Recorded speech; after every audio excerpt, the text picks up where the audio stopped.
నీ జీవితాన్ని పాడు చేశానని పెద్దలైన మా సమక్షంలో తన తప్పును ఒప్పుకుంటున్నాడు. ఈ గ్రామ ఆచార ప్రకారం నాశనమైన పిల్ల భవిష్యత్తును సరిదిద్ది ఆ పిల్ల జీవితాన్ని నిలబెట్టడం ఈ గ్రామ సాంప్రదాయం.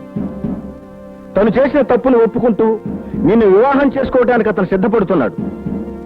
ఈ పెళ్లి నీకు ఇష్టమైతే పెద్దల సమక్షంలో పెళ్లి జరిపిస్తాం. అంగీకారమేనా? కాదు. కాదంటే ఈ ఊరి సాంప్రదాయం ప్రకారం అతను శిక్షించమంటావా? అది నాకు అనవసరం. నీ అవసరం కోసం కాదు, ఈ ఊరి సాంప్రదాయం కోసం. చెడగొట్టబడ్డ ప్రతి పిల్లకి పెళ్లి చేయడమే మీ సాంప్రదాయం అయితే దుర్బుద్ధితో ఉన్న ప్రతి వాళ్ళు అదే పని చేస్తారు. పొరపాటు. దుర్బుద్ధితో ఉన్న వాళ్ళు పెళ్ళంటే పారిపోతారు. తప్పు చేసి తను పెళ్లి చేసుకుంటాను అంటే ఆ పిల్లను అతను ఎంతో ప్రేమించినట్టు, ఆ పిల్ల మీదే మనసు పడ్డట్టు. మనసు ఒకరికే ఉంటే సరిపోదు, ఇద్దరికీ ఉండాలి. నిజమే, అతన్ని శిక్షిస్తాం.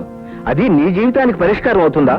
పరిష్కారం కాదు కాబట్టి అతన్ని శిక్షించవలసిన అవసరం కూడా లేదు. నా పాటికి నన్ను పోనివ్వండి. మీ ఊరు, మీ సాంప్రదాయం ఏవైనా నాకు అనవసరం. నేను ఒప్పుకోను. ఈ ఊరి సాంప్రదాయం ప్రకారం ఏ శిక్ష విధించాలో అదే శిక్ష విధించండి. అనుభవించడానికి సిద్ధంగా ఉన్నాను. ఏమ్మా, నీ నిర్ణయంలో మార్పు లేదా? లేదు.